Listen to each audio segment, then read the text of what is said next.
Hi guys. இன்னைக்கு பார்த்தீங்கன்னா triceps work out தான் பார்க்க போகிறோம். பைசப்பை விட ட்ரைசெப்ஸ் தான் வந்து அந்த பைசப்பை வந்து பெருசாக காட்டும். பைசப்போட ட்ரைசெப்ஸ் அதிகமாக ஃபோக்கஸ் பண்ணும். சரிங்களா? கிக் பேக் எப்படி போகிறதுன்னு பார்த்துருவோம். இதுக்கு நான் எடுத்துருக்க டம்பிள் வந்து 9 kgs டம்பிள் எடுத்துருக்கேன். கிக் பேக் வந்து போடும்போது கொஞ்சம் இப்படி ஒரு 45 டிகிரி ஆங்கிளில் பொசிஷன் பண்ணிக்கோங்க பாடியை. ஓகேவா? பொசிஷன் பண்ணிவிட்டு கரெக்டாக ஃபுல்லாக பின்னாடி கிக் பண்ணணும். ஃபுல்லாக எப்படின்னா இடிக்கணும். பின்னாடி எடுத்து தூக்கி இடிச்சிங்கன்னா உங்களுக்கு கரெக்டாக இந்த இடம் ஃபீல் ஆகும். இந்த இடம் உங்களுக்கு நல்லா தெரியுதா?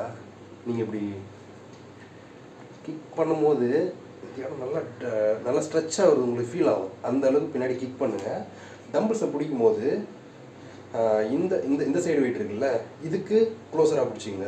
அப்போ தான் என்ன ஆகும்னா ஃபுல்லாக வெயிட் தூக்கும் போது உங்களுக்கு பேலன்ஸ் நல்லா கிடைக்கும். அதனால் வந்து கை இப்படி பிடிச்சிங்க. இந்த அளவு கொண்டு வந்துட்டு கரெக்டாக ஒரு 90 டிகிரியில் இந்த அளவுக்கு இடித்தா போதும். அதுமாதிரி பின்னாடி ஃபுல்லாக கிக் பண்ணுங்கள். இப்படி ஃபுல்லாக கிக் பண்ணுங்கள். 1 2 3 4 5 6 7 8. சரிங்களா? இந்த மாதிரி போட்டோம்னா இந்த ஒர்க் அவுட்